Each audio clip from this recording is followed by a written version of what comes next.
وكفى والصلاة والسلام على من لا نبي بعده أما بعد فأعوذ بالله من الشيطان الرجيم بسم الله الرحمن الرحيم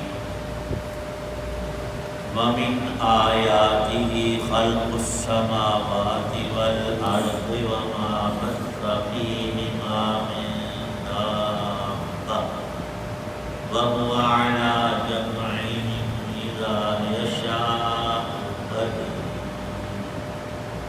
صدق اللہ العظیم۔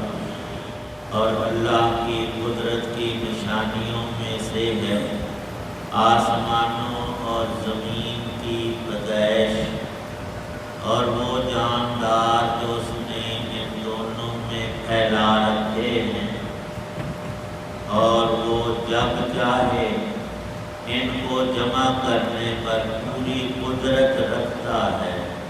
سورہ شورى کی آیت 29 ہے۔ اللہ تعالی شانہ نے اپنے بے پایاں خزانوں کا نعمتوں اور راحتوں اور برکتوں کا ذکر فرمایا۔ انسان کے دل میں خیال آتا ہے جب وہ اتنی بڑی ذات اور بے نہایت عطا کرنے والے ہیں، پھر ہر انسان کو بہت ہی زیادہ مرفوع الحال مال و دولت والا اور نعمتوں کی کثرت والا ہونا چاہیے تھا، تو پیچھے ولو بسط اللہ الرزق والی آیت میں ارشاد فرمایا کہ انسانوں کی نظر صرف ایک طرف ہوتی ہے، حق تعالی شانہ کے سامنے سب پہلو اور نہاں اور عیاں ہر شے کو کامل طور پر وہی ذات جانتی ہے۔ فرمایا تمہارے اس خیال کو پورا کیا جائے تو تمہارے لیے ہی نقصان دہ ہے۔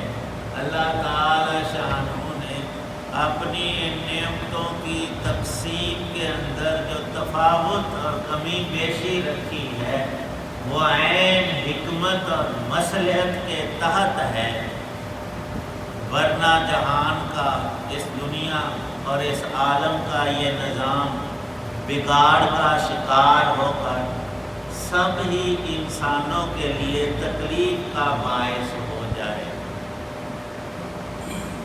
کون کس وقت کس لائق اور کس کو کتنا دینا ہے، یہ رب کائنات کامل طور پر جانتے ہیں اور قدرت رکھتے ہیں اور عطا کرتے ہیں۔ ہر شخص کو دوسرے سے بعض نعمتوں میں بڑھا رکھا ہے۔ ہم تو اتنا ہی دیکھتے ہیں کہ ہم سے زیادہ مال والا کون ہے، یہ نہیں دیکھتے کہ دو بندوں میں سے ایک کو مال زیادہ دیا ہے تو دوسرے کو عقل اور علم زیادہ عطا کیا ہے، اور ایک کو حسن عطا کیا ہے، ایک کو اولاد زیادہ دی ہے تو دوسرے کو کوئی دوسری نعمت زیادہ عطا کر رکھی ہے۔ لیکن ان تمام چیزوں میں مرضی رب کی، قدرت اللہ تعالی شانہ کی، اور اس میں حکمتیں اور مصلحتیں بے شمار۔ پھر اس جہان کو اللہ پاک نے اسباب کے ساتھ ترتیب دے رکھا ہے، وہ سنت اللہ ہے۔ دن کے لیے اللہ نے سورج کو چڑھایا ہے، طلوع کیا ہے، سورج نکلتا ہے، سارا عالم روشن ہو جاتا ہے، دن ہو جاتا ہے۔ ہر کوئی ماننے پر مجبور ہے کہ اب دن ہے، رات گزر گئی۔ بندے کو کوئی تکلیف، پریشانی، مصیبت پڑ جاتی ہے تو وہ رات ہے۔ قحط، پیچھے بارش کا ذکر تھا، کچھ زمانہ وقت اللہ پاک اگر بارشوں کو روک لے، کوئی طاقت ایسی نہیں، کوئی کوئی انسان کوئی مشینری کہ اس کا متبادل بن جائے. پھر بندے پریشان ہوتے ہیں، قحط میں اللہ کی طرف رجوع کرتے ہیں تو حق تعالی شانہ بارشیں عطا کر دیتے ہیں، اور ان کا علم اور قدرت اسباب تک ہی نہیں، اس سے بھی آگے ہر شے اللہ پاک کی قدرت کے تحت میں ہے. سبب ہو یا سبب کا آگے سبب ہے کوئی، انسان کو تو اللہ پاک نے پیدا کیا ہی ہے. کوئی جہان کی چیز ایسی نہیں کہ کسی اور نے پیدا کی ہو. پیدا کرنے کا مطلب یہ ہے کہ نہ ہونے کو ہونا کر دینا. ہم نہیں تھے، نہ کہیں ہمارا ذکر مذکور، کوئی نقشہ اور صورت اور کوئی نام اور عطا پتہ ہمارا بالکل نہیں تھا، کہیں بھی نہیں تھا. لیکن اللہ نے ہمیں وجود بخشا، سبب بنایا ماں باپ کو، اور ان کی غذا اور غذا نکالی زمین سے، اور زمین سے غذائیں کھانے کی چیزیں وابستہ کر دی بارش سے، اور فرمایا کہ بارش اللہ ہی برساتے. نیرا برساتے نہیں کہ کہاں کتنی کس وقت ہو رات بارش آئی. کوئی دعویٰ کر سکتا ہے کہ اس میں ہمارا بھی یہ دخل تھا، ہم نے بھی یہ زور لگایا؟ نہیں، اللہ پاک کی قدرت سے ہوئی.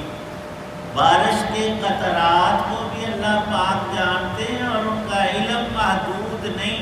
بارش برسا کر وہ پانی زمین جذب کرے گی، کسی پودے اور درخت کی ہریالی کا سبب بنے گا. وہ قطرہ پانی جمع ہو کر نہر میں بہے گا، اور کہاں کس طور سے جائے گا اللہ پاک سب کچھ ہی تو جانتے ہیں.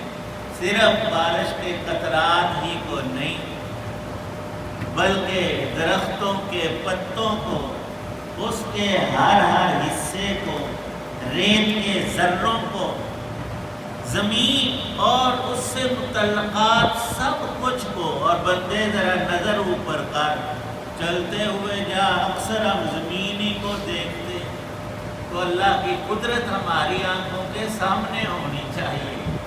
اور جب نظر اٹھائیں تو اوپر کا جہان اتنا وسیع تر، صرف ایک زاویے سے اگر دیکھا جائے اللہ کی اس عظیم ترین مخلوق آسمان کو، تو پہلے آسمان کے نیچے تارے کتنے ہیں، یہ نجوم، یہ کواکب، ان کی تعداد کوئی گن ہی نہیں سکتا. جیسے بہت بڑے صحرا میں کھڑا ہو کر انسان سوچے کہ میں ریت کے ذروں کو گننا چاہوں، وہ تو سارے دن میں ایک مٹھی ریت کی ذرات اس کے نہیں گن پائے گا. یہ جائے کہ لکو دک اور میلوں پر پھیلا ہوا صحرا ریت ہی ریت. یہ تھوڑا ہے. آسمان کی طرف بندے دیکھ، اور لکھا ہے تحقیق کرنے والوں نے کہ یہ جو ستارے، ان کی روشنی ہم تک آتی، جیسے سورج کی دھوپ ہمارے تک آتی ہے، اس کی حرارت، تو روشنی کی رفتار انہوں نے 2,00,000 کلومیٹر فی سیکنڈ، 2,00,000 کلومیٹر جو روشنی ہے وہ طے کر لیتی ہے. جب ایک ستارے سے روشنی ہماری زمین تک پہنچتی ہے، پھر وہ ہمیں چمکتا ہوا نظر آتا ہے. دن کو تو سورج کی دھوپ غالب ہوتی ہے، رات کو ہمیں ستارے نظر آتے. وہ سارے ایک سطح پر نہیں، سب میں اللہ نے فرق ایسے ہی رکھا ہے جیسے ہماری شکلوں میں، عقلوں میں اور ہر عضو میں فرق رکھا ہے. ایک ستارہ ہم سے 10 منٹ کی دوری پر ہے. کیا مانا کہ 10 منٹوں کے پہلے سیکنڈ بناؤ، اور ان سیکنڈوں کو 2,00,000 سے ضرب دے کر دیکھو کہ کتنی دوری بنتی ہے. وہ لاکھوں میں نہیں، کروڑوں میں آ جائے.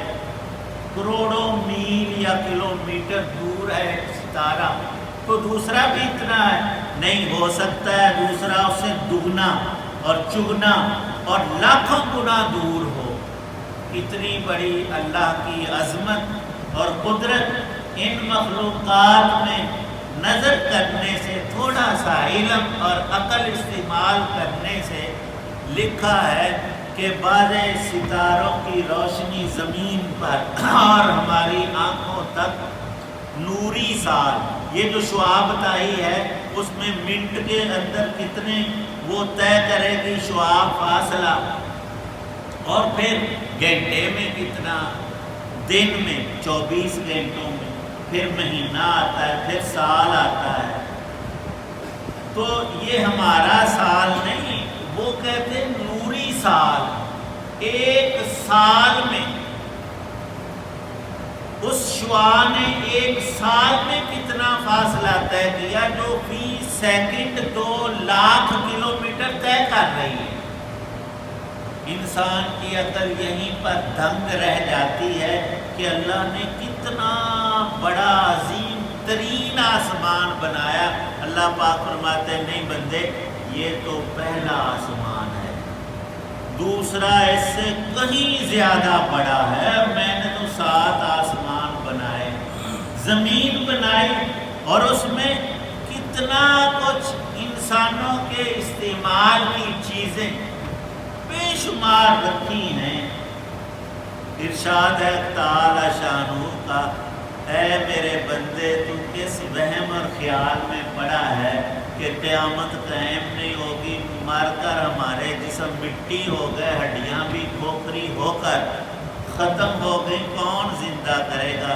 فرمایا یہ زندہ کرے گا جس نے سب کچھ پیدا کیا، جو اتنی عظمتوں، شانوں، قدرتوں اور علم اور صفات والی ذات ہے۔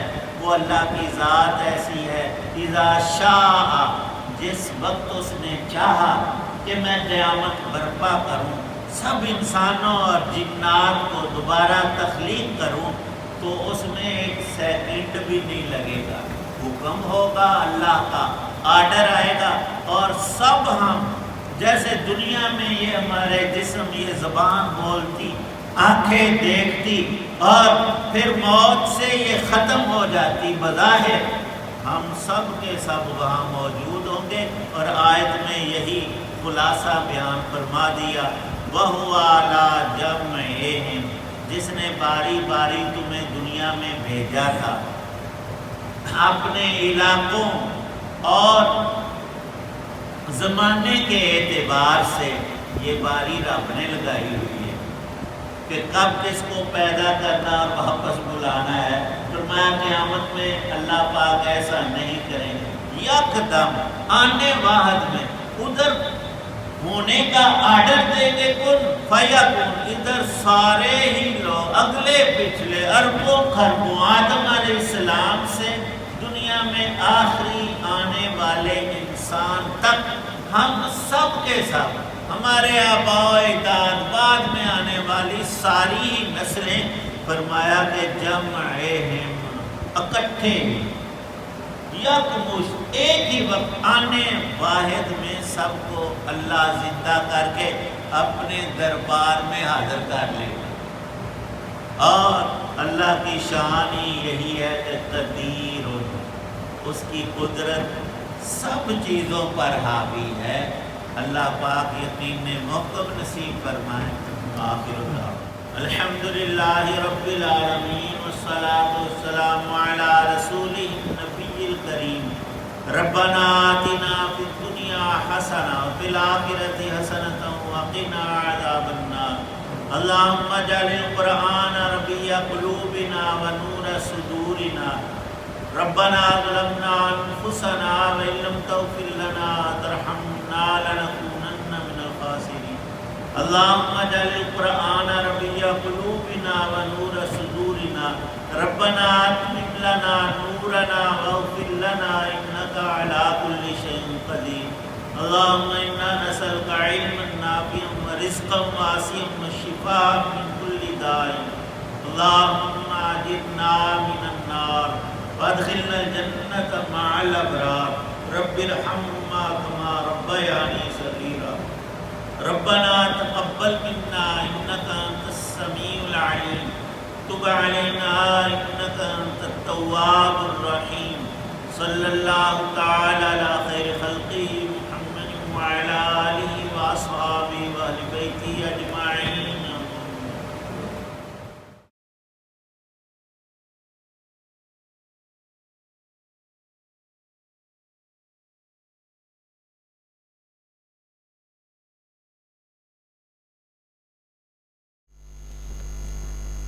ابھی آپ دیکھ رہے تھے، سن رہے تھے ہدایت و نجات کے سلسلے کا ولاگ القرآن درس قرآن، جس میں سورہ الشورى کی آیت مبارکہ 29 کی تلاوت، ترجمہ اور تفسیر بیان کی گئی، اور مدرس تھے جناب قاری حافظ مولانا محمد اقبال صاحب، خطیب جامعہ مسجد نگینہ انصاری شیخوپورہ. اگر آپ نے بھی ابھی تک میرے یوٹیوب چینل کو سبسکرائب نہیں کیا، جو کہ سراسر باعث خیر، باعث برکت اور باعث ثواب ہے، تو ابھی سبسکرائب کر لیں اور ضرور لائک ضرور کریں، اور بیل آئیکن کو پریس کرنا بھولیں، تاکہ آنے والے ایسے روحانی اور قرآنی ولاگ جو تقریباً روزانہ بنیاد پر میں اپنے یوٹیوب چینل پر اپلوڈ کرتا ہوں، آپ تک باقاعدہ اور بر وقت ملتے رہیں. اور بلکہ اسے دوستوں سے بھی شیئر کریں، تاکہ اس میں ڈبل فائدہ ہوگا، تو وہ بھی شیئر اپنا حاصل کر سکیں گے اس کار ثواب میں، اور آپ کو بھی اس کا اجر ملے گا انشاءاللہ. اللہ تعالیٰ آپ کا حامی و ناصر ہو. اللہ تعالیٰ آپ کو، آپ کے خانہ کو ہمیشہ اپنے حفظ و امان میں رکھے. آمین. اپنا بہت خیال رکھیے گا اپنی دعاؤں میں. پاک وطن، والدین، آباء و اجداد، اعزاء و اقارب، دوستوں کے دعویٰ اس ناچیز کو بھی شامل فرمائیں. تو انتہائی شکر گزار ہوں گا. اسی پر آج کا ولاگ ختم کرتے ہیں. السلام علیکم ورحمۃ اللہ وبرکاتہ. پاکستان زندہ باد. خدا حافظ.